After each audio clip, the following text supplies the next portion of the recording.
The following lesson is linked to Learning Outcome 2, Reading and Viewing.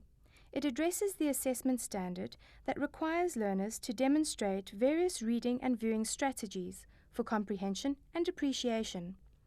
Learners should be able to scan texts for supporting details, read or view according to purpose and task, and reread, review, and revise to promote understanding.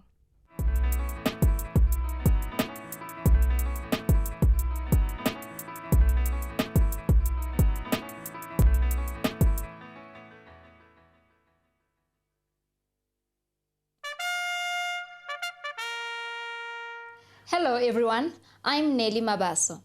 Many learners seem to find the idea of theme intimidating. They feel they cannot see the theme or find the theme. This lesson is designed to help you overcome any difficulties you might have in discussing theme. Once you understand exactly what theme is and how to look for it in works of literature, you will be able to apply what you learn in this lesson to any set work that you might be studying.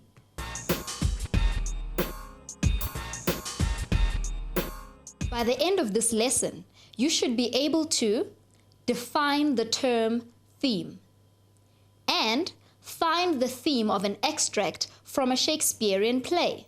Let us start by defining what we mean by theme. Theme is a main idea of a piece of literature, a poem, a short story, a play, or a novel. It is universal. In other words, the ideas contained in the theme will apply to different people in different parts of the world at different times. A theme must have relevance to different people coming from different countries or cultures. This is what makes a piece of literature universal. It applies to all people. A short piece, like a poem or short story, will probably have only one theme, whereas a longer piece of writing, like a novel or a play, will have more than one theme. You cannot argue that there are a set number of themes for any piece of literature. As you read or watch a play, a number of issues will strike you as important. These are the themes. How does an author like Shakespeare convey the themes to the audience? The first area you must look at is the plot of the play. Let us take an example. We are going to use Hamlet as our focus for this lesson. Here is a very brief retelling of the main storyline of Hamlet.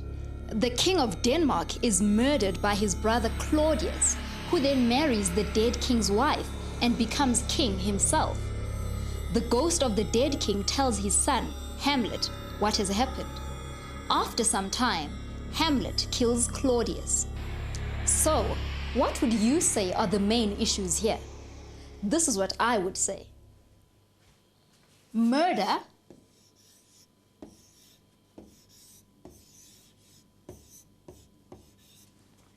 seems prominent.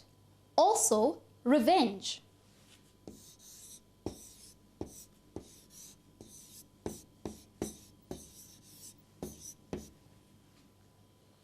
But the words murder and revenge are not really themes. They are undeveloped ideas.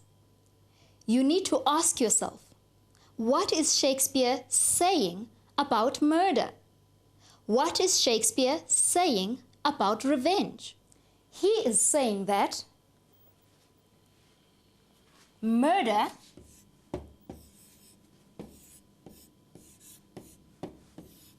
is evil. Once you have filled out the single words in this way, you will be approaching a theme. The play's examination of revenge is complex, so we won't try to formulate a theme for that. But what is important is that you remember, always try to write a sentence when you describe a theme. For example, if you think that the play, Hamlet, suggests that murder is evil, that would be a theme. Notice that we have expressed the theme in a way that could apply to any society, not just to Danish royalty. In this case, we were able to determine a theme from considering the storyline. So, one place to find themes is in the plot. What is a second way in which we can get at the theme or themes of Hamlet? We know that the story and the plot depend on what the characters say and do. So, now we must look at characters. Imagine that you are Claudius. You have murdered your brother, married your sister-in-law, and encouraged everyone to elect you as the next king. If you are Claudius, how are you feeling about what you have done? How are you forced to behave every day of your life? Are you feeling guilty, satisfied, ambitious? Perhaps you are satisfied that your ambition has been achieved. Are you perhaps nervous, complacent, pleased, horrified, pretending, or deceiving?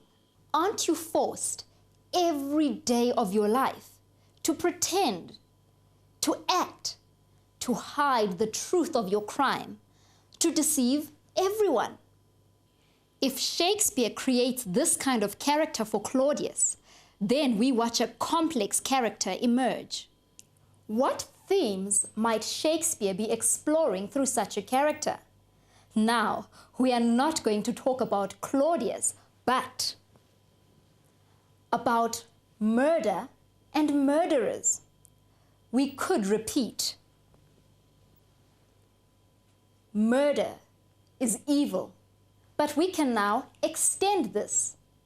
Perhaps we could say, murder is evil and leads to guilt in the mind of the murderer.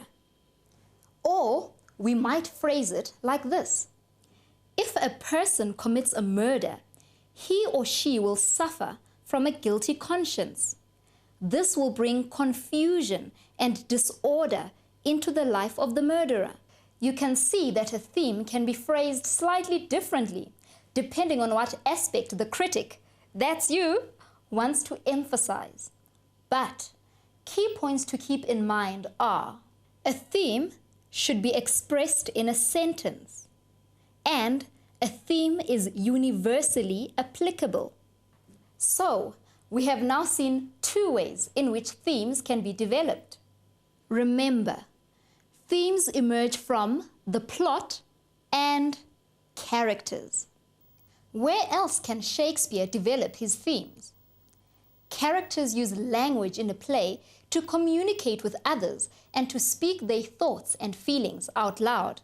So, the most important place to look for themes is in the language of the play.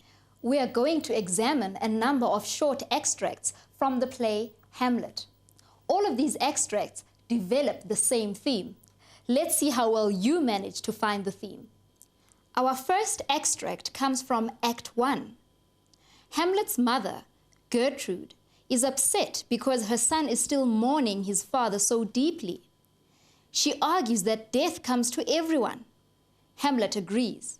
She then asks him why the death of his father seems so very special to him. Let's look at this extract, paying close attention to the language that has been used and how this helps to develop the theme. If it be, why seems it so particular with thee? Seems, madam. Nay, it is, I know not, seems. 'Tis not alone my inky cloak, good mother, nor customary suits of solemn black, nor the windy suspiration of forced breath, no, nor the fruitful river in the eye, nor the dejected haviour of the visage, together with all forms, moods, shows of grief that can denote me truly, these indeed seem, for there are actions a man might play, but I have that within which passeth show, these but the trappings and the suits of woe. Hamlet gets very worked up here. Which of his mother's words sets him off? Seems, madam. Nay, it is, I know not, seems. Which words does he emphasize as he speaks? Yes. seems and is. Which word does he emphasize by repeating it? Yes, of course, seems, and again here, seems. What other words are related to the idea seems? Of course, play and show. So, Hamlet is very upset at the idea that he is acting grief-stricken for his father. He emphasizes that he is not pretending. He is sincere and genuine. His outward show, the tears, black clothes, a sad face, truly reveal what he is feeling. They are not there as an act. His outward appearance and his inner state reflect one another absolutely. Let's formulate this into a theme. A person's outward appearance accurately reflects his thoughts and feelings. But, stop a moment. Is that true of Claudius? Remember, Claudius is Hamlet's uncle who killed his brother to become king. Do you think it is likely that his grief is genuine? No. How does Hamlet describe his uncle, the murderer of his father? Oh, villain! Villain! Smiling, damned villain! My tables. Meat it is. I set it down, that one may smile and be a villain. So, for Hamlet, Claudius inside is a villain, but on the outside, he is smiling. Let's try to form a theme here. What a person thinks and feels inside can be hidden, so that the outward appearance hides the inner reality. Now, we have two themes that contradict each other. So, what is Shakespeare trying to say about external appearance and inner reality? Let's put the two together. A person's external appearance may hide the inner reality. Appearances can be deceptive. Finally, in our discussion of Hamlet, we have looked at one theme only. There are, of course, a number of major issues in the play, but you should be able to see how Shakespeare explores a theme, looking at it from different angles, and develops an idea so that we see the complexity involved. Remember also that themes can intertwine, and one theme can be related to another. Here is a task that you can do to see how well you can find a theme.